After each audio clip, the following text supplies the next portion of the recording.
Jaya Kunja Bihari, Jaya Radha Madhava, Jaya Kunja Bihari, Jaya Gopi Jana Vallabha, Jaya Girivaradhari, Jaya Girivaradhari, Jaya Gopi Jana Vallabha, Jaya Girivaradhari, Jaya Girivaradhari, Yashodanandana, Jayo Braja Janaranjana, Jayo Braja Janaranjana, Yashodanandana, Jayo Braja Janaranjana, Jayo Braja Janaranjana, Yashodanandana, Jayo Braja Janaranjana, Jayo Braja Janaranjana, Yashodanandana, Jayo Braja Janaranjana, Jayo Braja Janaranjana, Jayo Yamuna Tiravanachari, Jaya Kunja Vihari, Jayo Yamuna Tiravanachari, Jaya Kunja Vihari, Jayo Yamuna Tiravanachari, Jaya Kunja Vihari,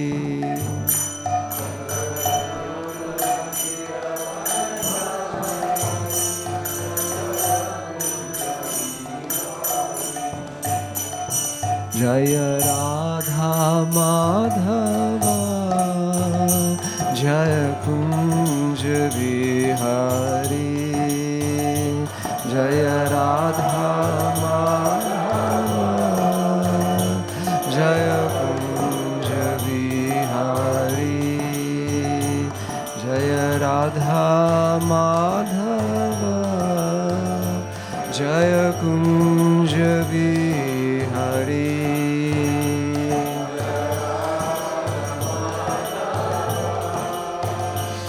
Jaya Kunja Vihari, Jaya Gopi Jana Vallabha, Jaya Girivaradhari, Jaya Girivaradhari, Jaya Gopi Jana Vallabha, Jaya Girivaradhari,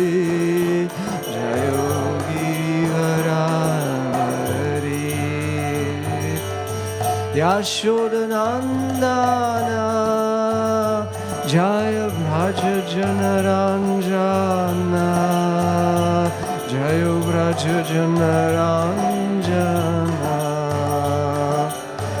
Yashodanandana, Jaya Braja Janaranjana, Jaya Braja Janaranjana, Yamuna Tiravanachari, Jaya Kunja Vihari, Jaya Yamuna Tiravanachari, Jaya Kunja Vihari, Jaya Radha Madhava, Jaya Kunja Vihari, Jaya Radha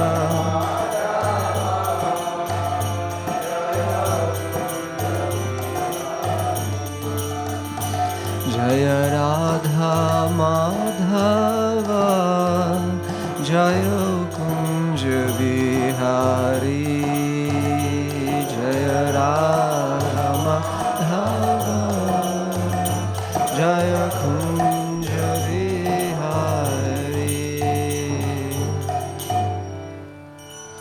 Jaya Om Vishnupad Paramahansa Parivrajacharya Ashtottara Shatasi Srimad Abhaya Charanarvinda Bhaktivedanta Swami Srila Prabhupada Ki Jai Jai Om Vishnupad Paramahansa Parivrajacharya Ashtottara Shatasi Srimad Srila Bhakti Siddhanta Saraswati Thakur Ki Jai Ananta Koti Vaishnava Vrinda Ki Jai Namacharya Srila Haridas Thakur Ki Jai Prem Se Kaho Shri Krishna Chaitanya Prabhu Nityananda Shri Advaita Gadadhar Shivasadi Gaura Bhakta Vrinda Ki Jai Shri Shri Radha Krishna Gopa Gopinath Shyama Kunda Radha Kunda Giri Govardhan Ki Jai Shri Vrindavan Dham Ki Jai Mayapur Navadvip Dham Ki Jai Jagannatapur Dham Ki Jai Ganga Mai Ki Jai Jamuna Mai Ki Jai Tulsi Devi Ki Jai Bhakti Devi Ki Jai Nitai Gaur Premanandi Samaveta Bhakta Vrinda Ki Jai. All glories to the assembled devotees. All glories to the assembled devotees. All glories to Shri Gauranga Gauranga. All glories to Shri Prabhupada.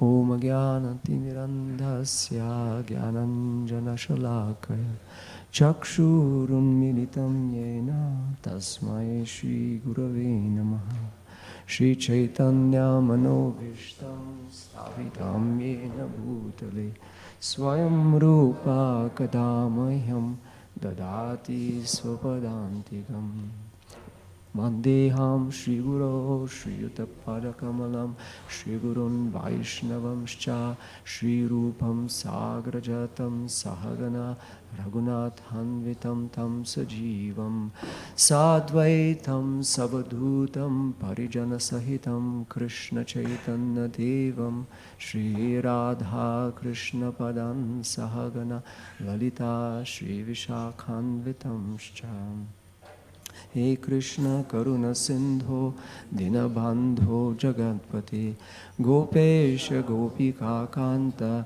Radha Kanta Namostute Tapta Kanchana Gaurangi Radhe Vrindavaneshwari Vrishabhanu Sute Devi Pranamami Hari Priye Vanchakalpa Tarubhyascha Kripa Sindhubhyayevacha Patitanam Pavanebhyo Vaishnavebhyo Namo Namaha Jaya Shri Krishna Chaitanya Prabhu Nityananda Shri Advaita Gadadhar Shivasadi Gaura Bhakta Vrinda Hare Krishna Krishna Krishna Hare Hare Hare Rama Rama Rama Hare Hare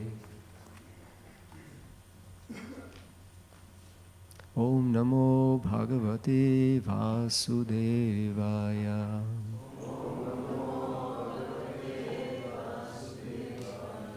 Om Namo Bhagavate Vasudevaya.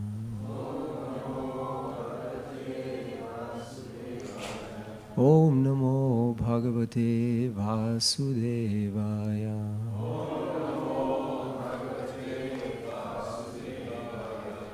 Narayanam Namaskritya Naram Chaiva Narottamam Devim Saraswatim Vyasam Tato Jayamudiraet Nashta Prayeshva Badreshu Nityam Bhagavata Sevaya Bhagavatyuttama Shloke Bhakti Atinashtiki.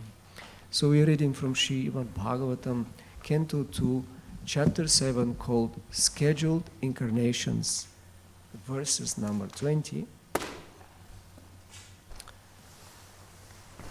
Please repeat. Chakram Cha Dikshum Avihatam Dashasu Svatejo Chakram Cha Dikshva Vihatam Dashasu Svatejo Chakram Cha Dikshva Vahitam Dashasu Svatejo Manvantareshu Manubhangshadaro Bibharti Dushteshu Rajasudaman Vyadadhatsu Kirtim Sati Triprishta Ushatim Prathayangsh Charitrai Chakram Chadikshvavahitam Dashasu Swatejo Manvantareshu Manubhangshadaro Bibharti Dushteshu Rajasudamam Vyadadhatsva Kirtim Satye Triprishta Ushatim Prathayangsh Charitrai Chakram Chadikshvavahitam Dashasu Swatejo Manvantareshu Manuvamshadaro Bibharti Dushteshu Rajasudamam Vyadadhatsva Kirtim Satye Triprishta Ushatim Prathayangsh Charitrai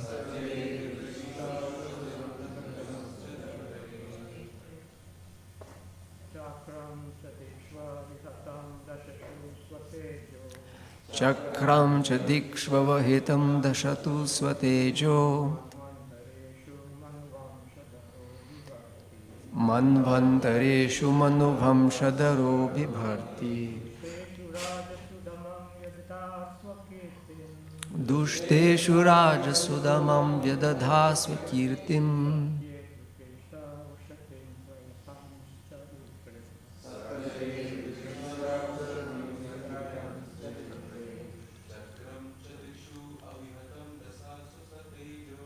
Chakram Chadikshvavahitam Dashasu Swatejo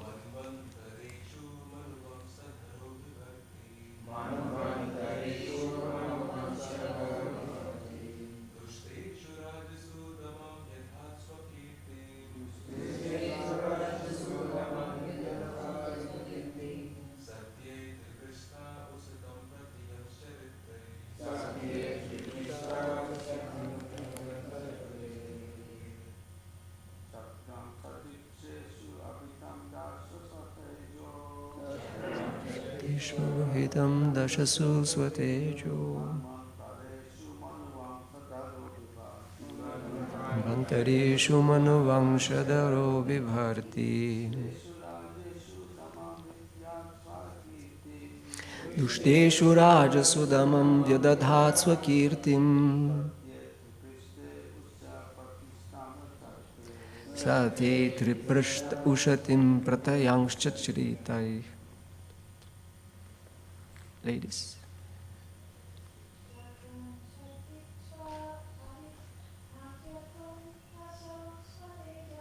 Chakram Chadikshvavahitam Dashasu Swatejo Manvantareshu Manubhangshadaro Bibharti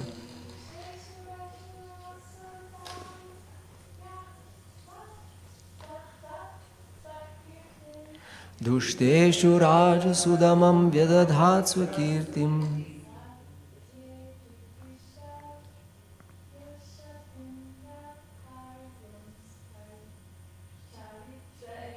Satye Triprishta Ushatim Pathayangsh Charitrai Chakram, the Sudarshana wheel of the Lord. Cha, as well as Dikshu, in all directions. Avahitam, without being deterred. Dashasu, 10 sides. Swateja, personal strength. Manvantareshu, in different incarnations of Manu. Manuvamshadhara, as the descendant of the Manu dynasty. Bibharti, rules over Dushteshu unto the miscreants, Rajasu, upon the kings of that type, Dhammam, subjection, Vyadadhat, performed, Swakirtim, personal glories, Satya, in the Satyaloka planet,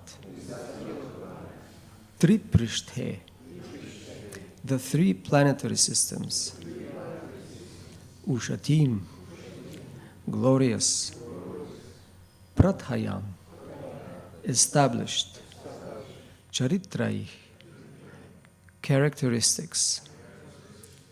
Translation. As the incarnation of Manu, the Lord became the descendant of the Manu dynasty and ruled over the miscreant kingly order, subduing them by his powerful wheel weapon. Undeterred in all circumstances, his rule was characterized by his glorious fame, which spread over the three lokas and above them to the planetary system of Satyaloka, the topmost in the universe. Purport by His Divine Grace. A.C. Bhaktivedanta Swami Srila Prabhupada Ki Jai. We have already discussed the incarnations of Manu in the first canto. Anyone remembers where it was discussed in the first canto? Which chapter in the first canto has a similar name? Third chapter called? Well, this is the scheduled incarnation, the second canto, and the first canto, third chapter is called Krishna, the source of all incarnations. So there is also a list there. And Prabhupada says, we have already discussed the incarnations of Manu in the first canto, and he actually almost repeats the same when he says that in the first canto, in the verse which describes the Manus. So he says, in one day of Brahma, there are 14 Manus, changing one after another. So 14 Manus in one day. And one day of Brahma is how long? In terms of solar years?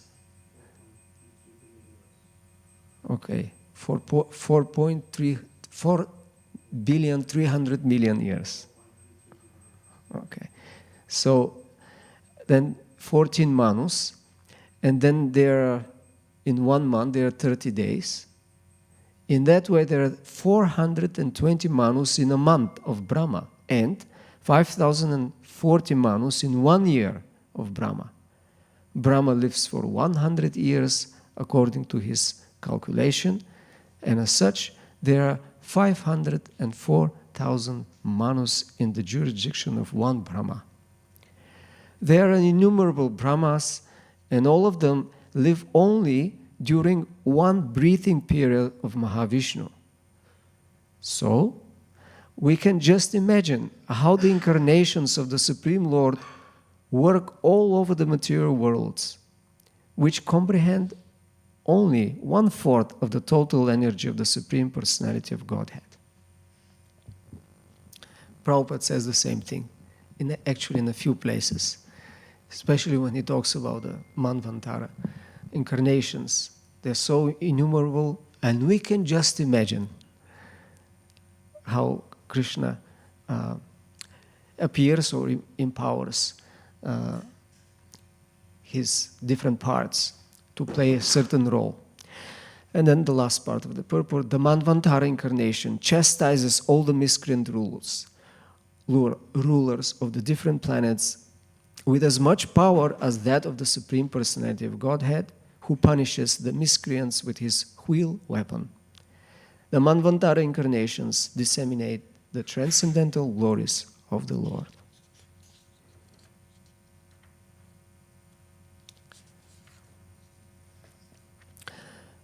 Chakram chadikshvavahitam dashasusvatejo manvantareshu manuvangshadaro vibharti dushteshu rajasudamam vyadadhat svakirtim satye triprishta ushatim prathayanshcharitraih. As the incarnations of Manu, the Lord became the descendant of the Manu dynasty and ruled over the miscreant kingly order, subduing them by his powerful will weapon. Undeterred in all circumstances, his rule was characterized by his glorious fame, which spread over all over the three lokas, and above them to the planetary systems of Satyaloka, the topmost in the universe. Mukam karoti vachalam pangam lagayati grimyat kripatam aham vande shri gurum dinatharinam. I'll just read that purport which Prabhupada says. That's in the third chapter, fifth verse. He says, therefore one can simply imagine how many millions of Manus are there during one breath of the Purusha. And later in the first canto, he mentions the creative material energy is working under his direction, as confirmed in the Bhagavad Gita 9.10. He, the Lord, is the control switch of the material energy. And to control the material energy in the innumerable universes, he is the root cause of innumerable incarnations in all the universes. There are more than 500,000 incarnations of Manu in one universe only, besides other incarnations. And thus we can simply imagine the number of his incarnations in all universes.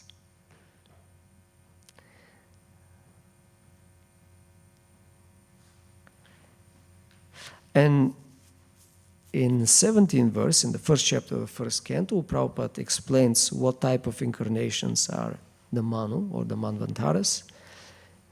Incarnations like Brahma, Rudra, Manu, Prithu, Vyasa are his material qualitative incarnations.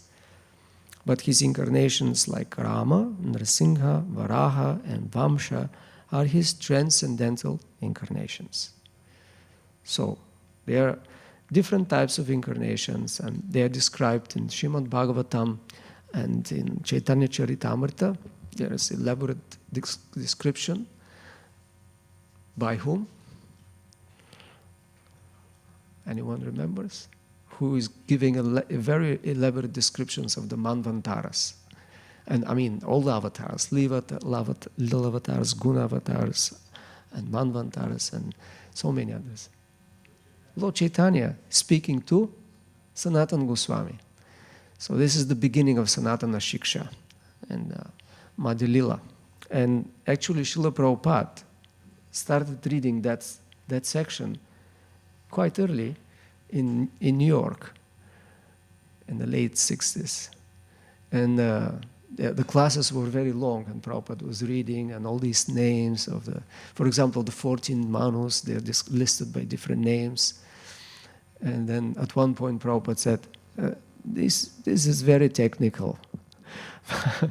Very technical descriptions. Probably they were so overwhelmed. I mean, these are very new people, and suddenly they hear all these names and technical descriptions of partial, full, plenary expansions and incarnations, and could be overwhelming. And Prabhupada said, it's little technical, but still it's very nice to hear. It's very pleasing to hear for a devotee who has a taste to hear about Krishna. Anything which is connected with Krishna is inspiring. And therefore Sanatana Goswami says in his glorification to Srimad Bhagavatam, that's towards the end of Brihad Bhagavatamrita, he says in one of the verses, Prema varshaksharayate, from your syllables, O Bhagavatam, pours prema from each syllable.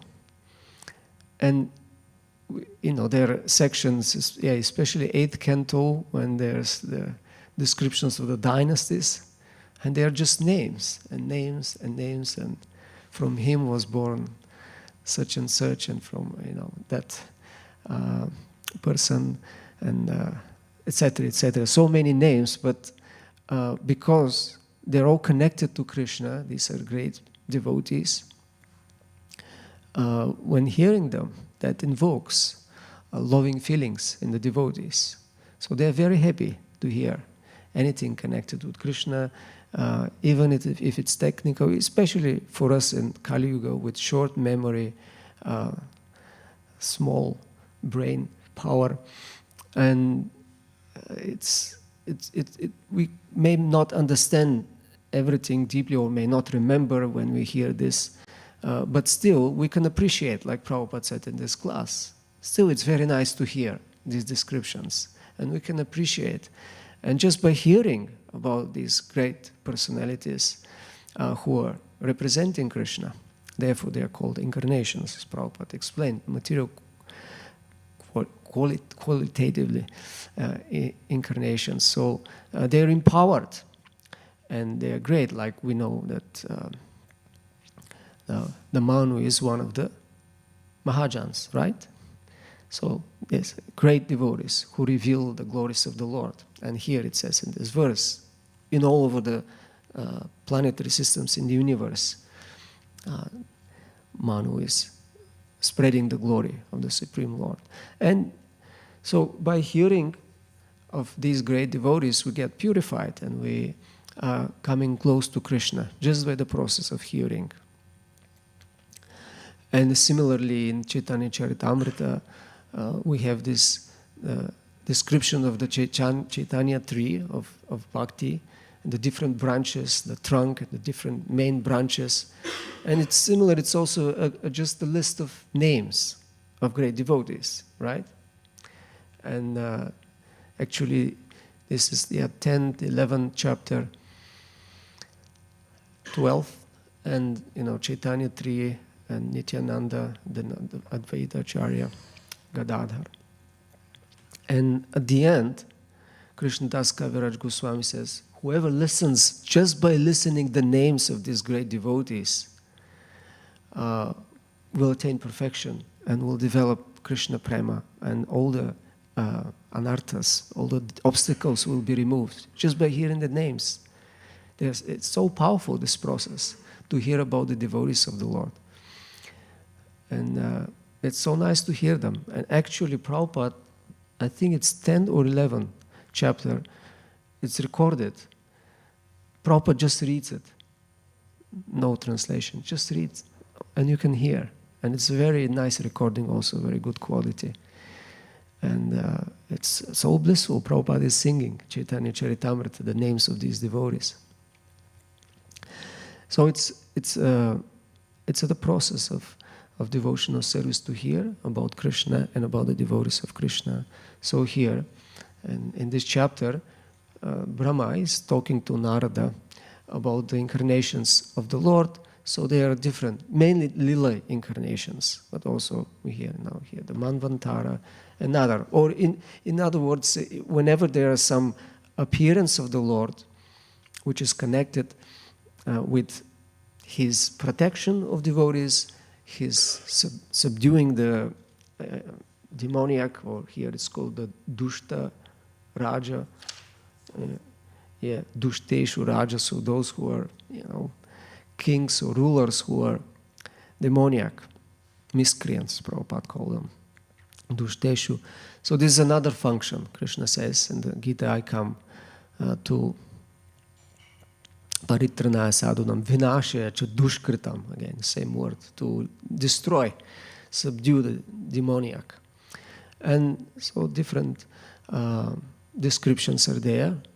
Or in previous verses, there were even descriptions of when the Lord appeared to the prayer, responding to the prayer of some devotees, for example, Gajendra. So that's not a specific Lila incarnation, but it's mentioned here in the scheduled incarnations. The Lord reciprocates and appeared to and saved Gajendra. So, Srila Prabhupada gives this purport, emphasizing the point that the Lord appears constantly in innumerable actual incarnations, like pouring in one of the purports to first canto. It mentions, like Prabhupada says in the purport, again, I think, saying just the Manvantaras are 500,000 in the life of Brahma, and there are so many Brahmas, and they are constantly coming out and in of the body of Karanodakashaya Vishnu. And then we can just imagine how merciful of the Lord. He is constantly appearing, just like a waterfall which never stops, always appearing. So that's Prabhupada's emphasis when we hear about this. Oh, so, okay, there are so many of them. What to do with it? We can just imagine. So imagination has a place in devotional service. We can just imagine how Krishna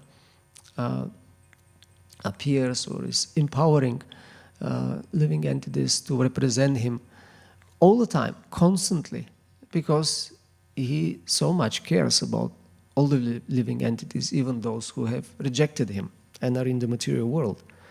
And then he's coming constantly. He's accompanying all living entities as the super soul all the time, but also he appears in different forms to protect them, to care, and to establish the dharma, the proper way of conduct, so that the living entities who are here can get purified and go back to the spiritual world. So Srila Prabhupada is always pointing to something which we can connect to Krishna and remember that. Like I mentioned in this class, he says we can just hear and appreciate, and here said we can just imagine and think about, oh, Krishna is so kind, he's so merciful. Then that kindness of Krishna is one of his qualities. Unlimited kindness, unlimited mercy, which is a very special and important quality. Like once, I think Vaisheshika Prabhu, when he was giving class, he said, the Lord is all-powerful. That's the definition of God. He can do anything. But if that other quality of being all-merciful is not present, then we could be in trouble. Imagine if God was all-powerful, he can do anything, but there is no mercy. That's a jealous and angry God who punishes eternally for a small mistake or one mistake. And then that's a problematic concept of God anyway, because God should contain all the wonderful qualities. So besides power and beauty, kindness is also there. So the devotees, we hear in many times in the prayers to the Lord, they address the specific quality of the Lord, His mercy, His being unlimitedly merciful.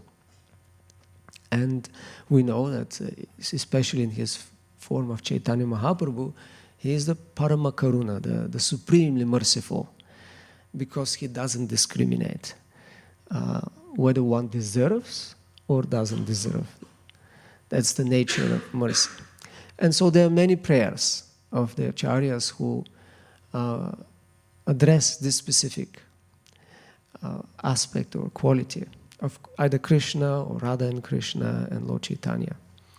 And for example, anyone can remember any prayer which is specifically addressing Krishna? Okay. Mahavadanyaya means the greatest, who is most benevolent, again, munificent. In other words, giving. What he is giving? Krishna Prema Pradaya, giving Krishna Prema. Other prayers? From songs which you sing, or anything you can remember?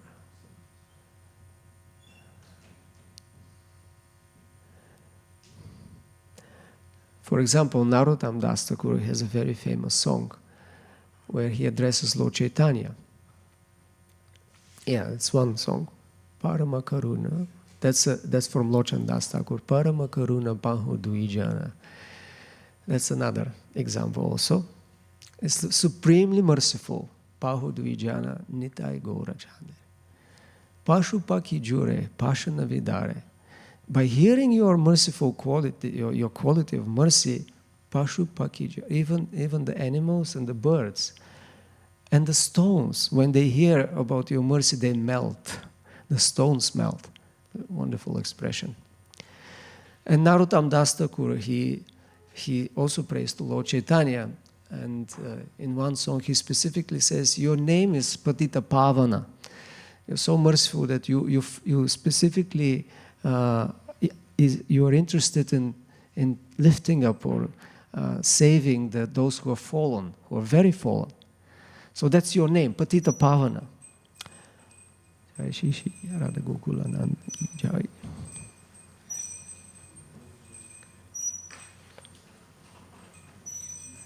And he says, so that's your name, and you're the most merciful, and you're savior of the fallen. And who is the most fallen? It's me. That's the author of the song. I'm the most fallen.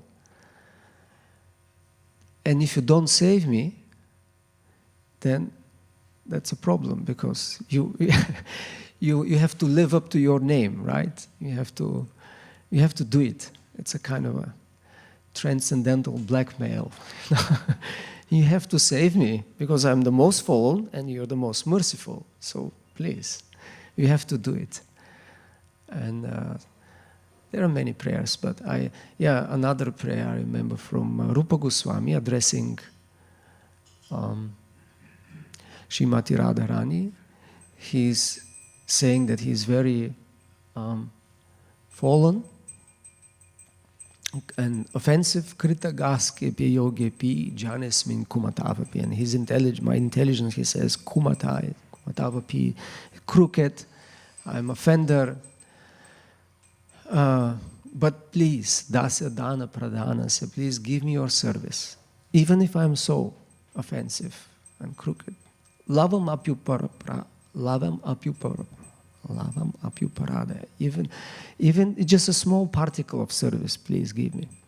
And why I have the right to ask you, he says, Kripam dyota dravachitta navanitasi yatsada. So your kripa, your kindness is so great that it's the dyota, the shyness of your kripa melts your heart, which is like a freshly churned butter, navanitasi yatsada. Always it's melted. Your heart is always melted by mercy.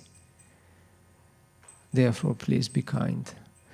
And so again, he says, you're so merciful, your heart is always melted by your mercy. Please be kind. Or another prayer by Raghunath Das Goswami, he also says, please be kind to me, give me your, although I don't deserve it, but give me your mercy, give me your service. And he says after that, that even apidushtam dayamaya, those who are merciful, even in this world, they are kind to those who take shelter, even if they are dushta, if they are miscreants. So those who are merciful, they are forgiving to even the miscreants. So that's what he says. Api dushta dayamaya. So therefore, please give me your mercy, give me the service, the privilege to be your servant.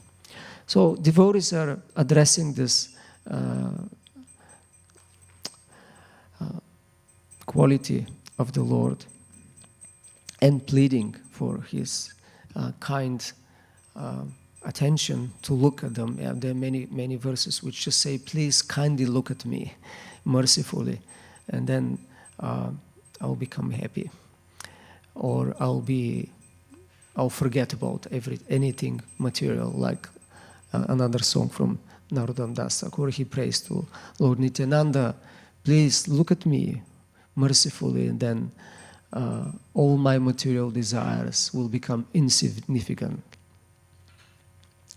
So this is one lesson we can learn, that we can imagine Krishna is so kind, he appears all the time, he is accompanying us who have chosen to turn our face from him, but still he is there, he is coming again and again and again, until we come to our senses and turn to him and ask him to accept us back.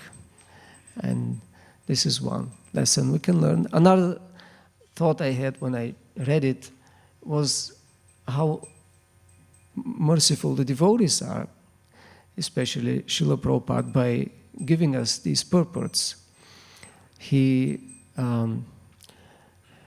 is so nicely explaining,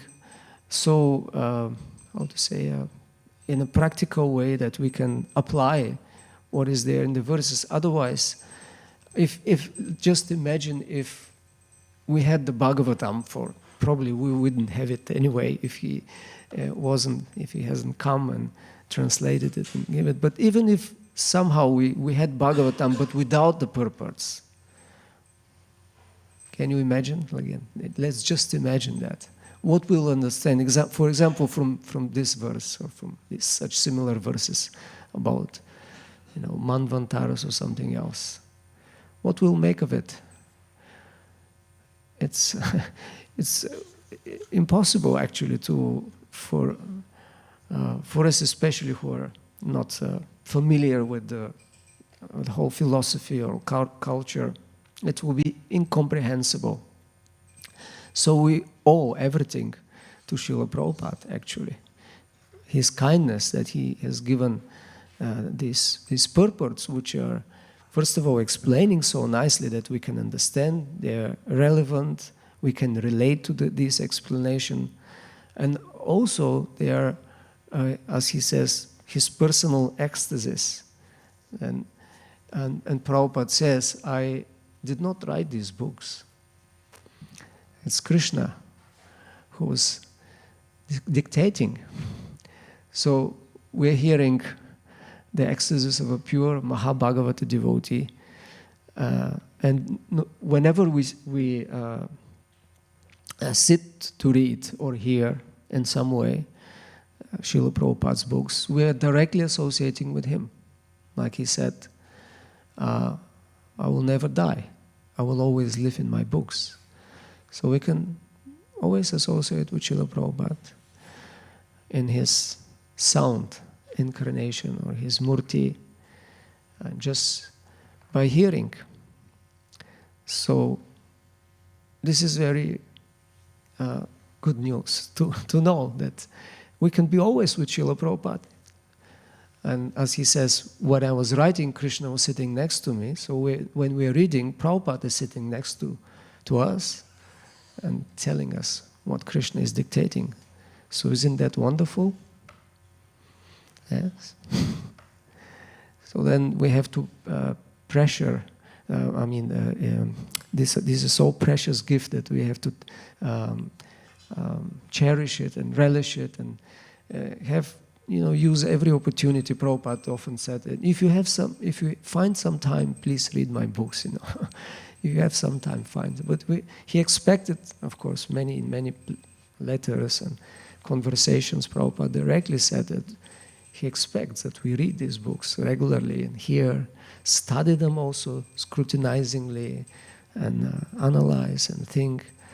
But just hearing is also so nice, and it's good that we do it regularly in a planned way, like Vaisheshika Prabhu has this different ways of calculating. You can read the whole Bhagavatam in 1 year if you read how many pages?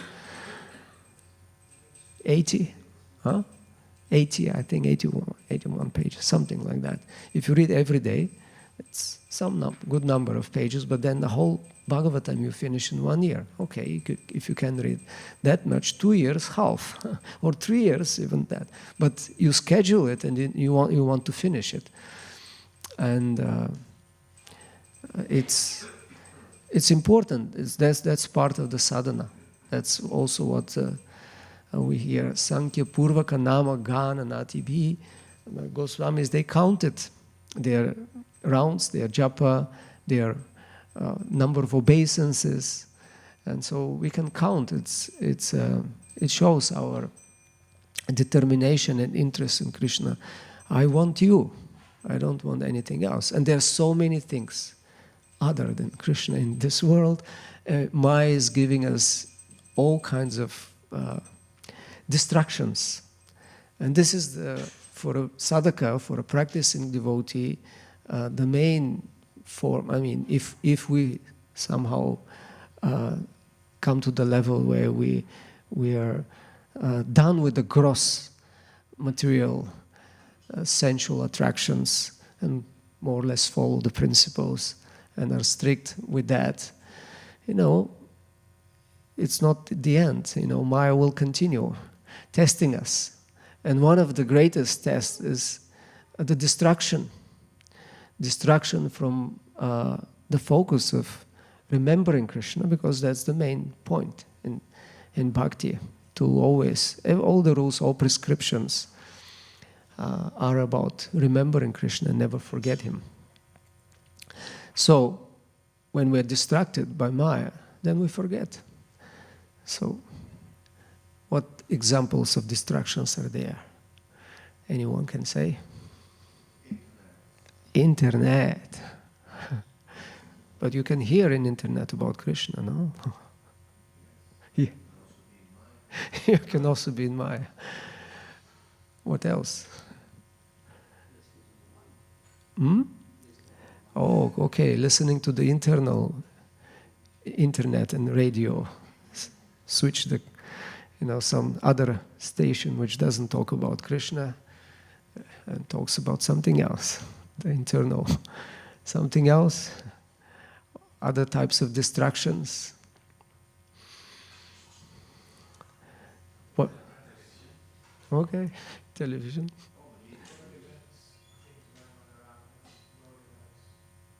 Okay, yeah. World events, because Kali Yuga is madness. It's just unlimited. It's an ocean of faults, right? Dosha, kaler dosha nideraja. It's just an ocean of mistakes, faults, conflicts, and all kinds of things that definitely grabs our attention. And then it just shakes us and it causes us to think either we are afraid or excited or whatever it is, the world news of what happened. And then we start talking about that. First of all, we hear, and then we want to hear more and get more details and what to do. The world is ending maybe, and then whatever. I have to save myself. It's not that we don't prepare for something, but it just we can get very distracted and too worried about something which is beyond our control. So within our control is to direct our attention, and this is the whole point. But there's so many distractions, and when we indulge in some, then the next fall. For example, if we hear a lot, then we want to speak about that. So when we meet with others, and then we start talking about these world events or whatever, and that's called, by Rupa Goswami, Prajalpa. That's called Prajalpa. It's a village talk or gossip, which is just useless. Not just useless, but it's detrimental to bhakti. It destroys bhakti. So there's all kinds of distractions, but as Bhagavata Prabhu said, the internet or we can get lost there if we're not focused, if we don't use it just for Krishna's service. And if we get distracted, then our mission in life is spoiled, or we get very much delayed in our progress. And then years can go on and on and on, and we seemingly practice. We count a number. The numbers are counted, but even the mridanga can be cracking, like Gorkishore Das Babaji. The mridangas are cracking, but the hearts are not cracking. In other words, there's no transformation in the heart. If we don't let Krishna enter through sound by hearing, sincere hearing and focused hearing, then there will be no transformation. Still, we'll keep our anarthas, our attraction to this world, or the progress will be very slow, and then we have to take birth again, and maybe again. So we know that Srila Prabhupada, Srila Bhaktivedanta Saraswati, they encourage us. They were actually emphasizing. I remember one of his disciples, Mother Nikunjavasini, from Radhadesh. She said, I remember in Prabhupada in one class when he was saying, you have to become perfect in this lifetime. And he was hitting the table in front of me. You have to finish the business now, in this life. Now it may be, again, scary. Wow, I'm not ready. It's too much. I have too many attachments. I can't do it. But if we say, yes, I am too weak and it will take time. Anyway, devotional service is a slow progress, and step by step, it will take many lifetimes. So if that's our mood, then really it can go really slow. But if we're determined, no, I want Krishna. I want you, Krishna. Please take me. Please accept me. Don't reject me. I'm unqualified. I'm weak. It's not within my power, actually, to overcome all my weaknesses and anarthas. But you can do it for you. There's no problem. And if we have that faith and we endeavor, that's our goal, then it can be easy. Krishna can help, even if it takes more than one lifetime. But our determination is important. Anyway, we're not interested so much in liberation per se, but we want to come to the level of loving Krishna. Not just theoretically, yes, our goal is Krishna Prema, but we want to experience it. And it's possible. The acharyas tell us it is practical, it's possible. We can attain it very quickly. That's another expression, actually, Prabhupada says, immediately. Have you noticed that? Many places Prabhupada says, if you follow nicely, sincerely, then immediately you become Krishna conscious, you become self-realized. And then we can think, well, what does it mean immediately? I'm trying, I think I'm sincere, I'm following, but still I'm not there. After many years, maybe even. But immediately, in that sense, one time Prabhupada, again in one of the early lectures, was saying, spiritual life means making material life zero. And material life means 4 things. What are they? Ahara, nidra, eating, sleeping, mating, defending. And Prabhupada says, so we have to make them zero. And then we have to stop sleeping, stop eating, and stop fearing. And then Prabhupada said, fear and defense, you can give up very easily. Sex life, immediately you give up, no problem. and then sleeping, eating, you can reduce gradually. So I was just imagining, talking to a bunch of hippies. There's a very early class in New York, and telling them, you can give it up immediately, sex life, and they're coming from the culture of, this is the highest, sex, drugs. And Prabhupada, no, it's so simple, just give it up. And then it will take some time with the other. And he said, just like the Goswamis, they gave up everything, even sleep, and they were sleeping a little bit. Sometimes forgetting even that, almost not eating every 2 days, a handful of some buttermilk or something. And then at the end, the devotee said, Prabhupada, is this possible? Or Swamiji, is it at all possible? And how long it will take? And Prabhupada says, you can do it in one moment, immediately. It's possible, in one moment. And then a pause, and everybody's shocked, I guess. What? In one moment? How that works? And Prabhupada says, but generally it takes some time. And he said, you're all young, boys and girls, in your 20s. And usually, normally you live up to at least another 50 years. So Prabhupada says, if you apply yourself in these 50 years, sincerely and seriously, there must be sincerity of purpose, of intent. You don't have a background motives or desires. You're really sincere. I want to become Krishna's servant.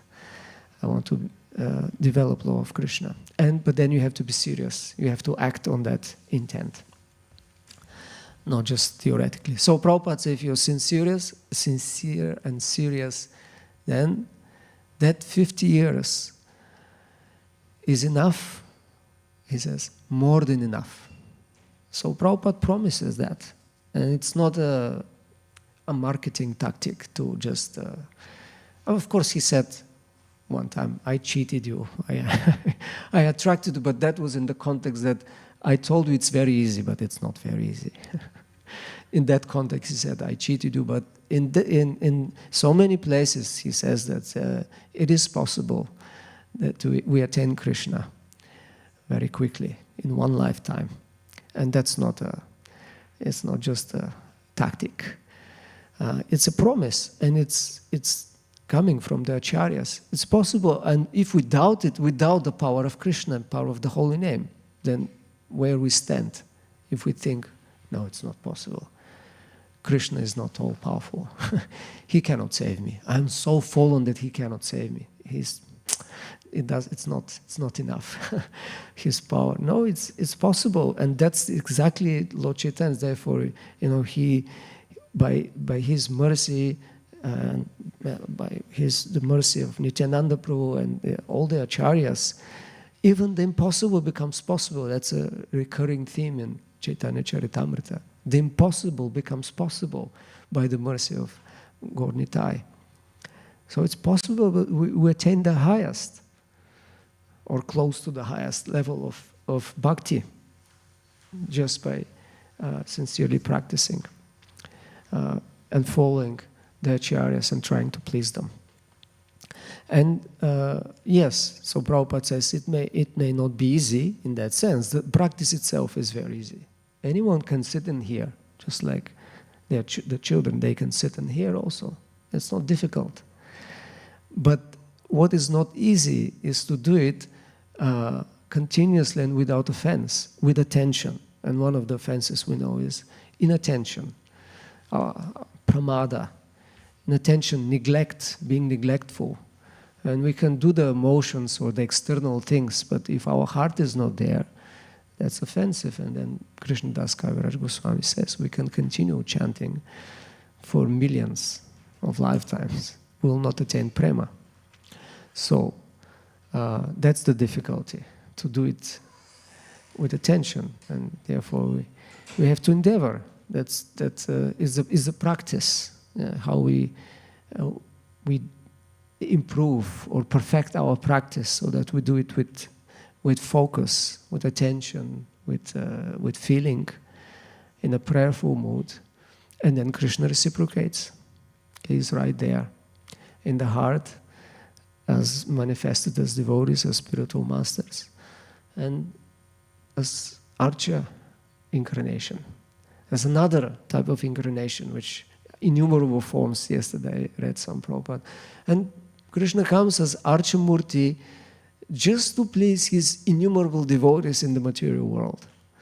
So that's another form, another blessings, besides the powerful sound of the pure devotee. Then we have also Krishna. He has given us Krishna in this form. He has invited Krishna to come, and then we can have darshan, direct darshan. See Krishna and serve him and glorify him and be happy just by this simple process. Okay, thank you very much for your attention. Are there any comments, reflections? Yes, Mataji.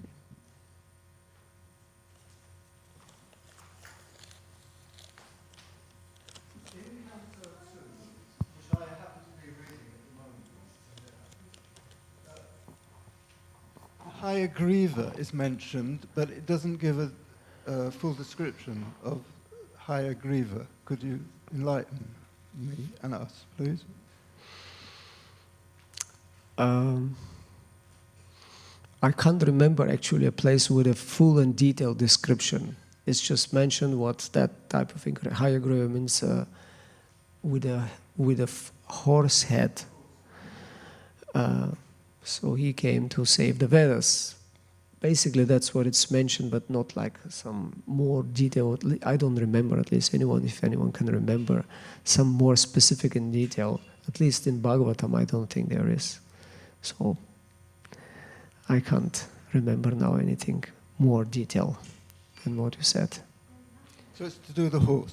What? Where? Sorry? Yes, it's almost hardly anything. Just mentioned. Also, like Hamsa Avatara, there is a lot. It's a lot in the 11th canto, but no particular description how Hamsa Avatar looks like. So we can imagine. But the horse is a very important animal alongside the cow, is it not? The churning of the ocean and the nectar that drop down. Yeah. Well, so.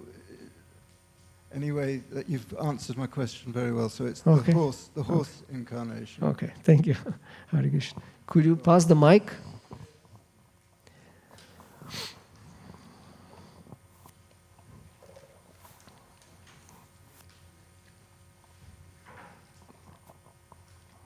Is it on? Oh yeah, it's on. Hare Krishna. When you were talking about giving up things, renunciation of the material world, what kind of keeps coming up for me is that Prabhupada never really asked us initially to just like renounce everything, right? We were supposed to engage everything in Krishna's service. So I felt like that was the most important thing, because especially for new people, when they come and then they're told you have to give up everything. Okay, long term, like that might be the end goal, but actually we can see Krishna in everything. So even we go on the internet, we see this Maya, it calls us and pulls us. We can see that as Krishna's. Maya is Krishna's servant also, right? So we can actually even engage Maya in Krishna's service. So rather than continually feeling like we have to give up everything, if we can engage it in Krishna's service, then it makes everything a lot less painful. Does that make sense? Well, I didn't say we have to give up everything. That was Prabhupada's statement, that he says spiritual life means reducing to zero material activities, which are the four main. That was from a class. That's how you actually see externally the advancement. Because if I tell you I actually have developed prema, but you see me, indulge in gross material activities, then you are right to say that I'm wrong. I'm probably cheating, because if I have prema, I will not do these things. That's the point here. That naturally when we advance spiritually, the material life will diminish. That's the point. It doesn't refer to how we tell others, how we tell ourselves what to do the priority. It doesn't mean the opposite. Like we can conclude, okay, so to attain perfection, I have to stop this, and that's the whole thing. If I stop it, then I attain Krishna prema. No, that's not the point. It's when you advance spiritually, naturally the material will reduce. That's Prabhupada's point. Yeah, because the other, Krishna says, the other way, you may abstain, you may give up externally, but the taste will remain. Unless there is param drishtva, unless you see the higher reality or experience higher taste. So yes, that's what Prabhupada, we saw. He started by engaging everyone in the most powerful process of chanting, of being in direct contact with Krishna, and they gradually, naturally, and Prabhupada was proud, and he said, just see how they give up everything easily. And that was not his emphasis that they give it, but they give up. He says the government spends millions of dollars to somehow fight with this addiction to drugs. But we don't spend anything. We just engage in Krishna service. They naturally give it up. And Prabhupada, yes, he was telling them, just chant and hear. And yes, and after some time, he told them, take prasadam, and dance, Krishna conscious dance, children, dance and chant dance and be happy. chant, yeah, exactly. And then you will give it up. But then he said, you later introduced also the principle. He said, because if you indulge in these gross materialistic activities like meat eating and gambling and intoxication, your mind will be confused and polluted, and it will be difficult to hear when you chant. So then it will work, but then better, you'll just mold your life in such a way that you can remember Krishna, can chant. But again, that's not how you start. He never said, never Shastra says, especially in the part of Bhakti Yoga, it never says, first you stop this, and then you can start practicing. No. Anyone can start hearing and chanting. Anyone. In the most horrible sinner. And that will help to give up. So, yes, you're right. That's the approach. That's how we go. And we're not so much worried. Anyway, we can't deal with we can't solve them. We can't overpower Maya. We can engage, yes, in service, but that requires training and maturity to engage everything. So, because a pure devotee cannot be touched by Maya and can engage everything. But if for us neophytes, we're advised to be careful with Maya, although anything can be. And this is the example of internet, as you say. Yes, you can see and you can hear about Krishna there, but we have to be careful. But then, because from one point to the other, and then we can get distracted, Right. like that. So that's the point. We can engage, but it requires attention and even and care and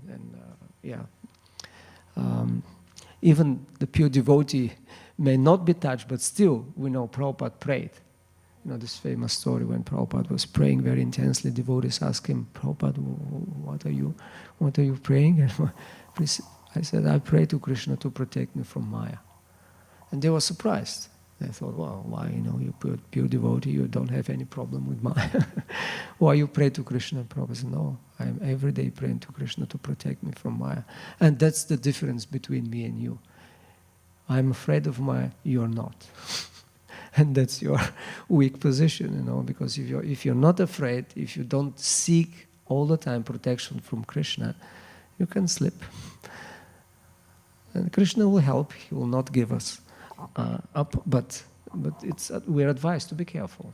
Yeah, in my understanding, if we use it like Maya, when we see Maya, and we are like when a bell rings. Your bell rings to bring you back into the present moment. So when we see that, then we can we relate it directly to what we've heard in the Bhagavatam and what we've heard Prabhupada say, or when we relate it in that way, then immediately we can transform it, like alchemize that energy. Right? That's my understanding. Yeah, we can, by Krishna's grace, if we are spiritually strong. We have to finish. I'm really sorry, I just noticed that it's not Saturday and Sydney. I was looking 8:45, but we should have finished 8:30. I'm sorry. Hare Krishna, Srila Prabhupada ki jai.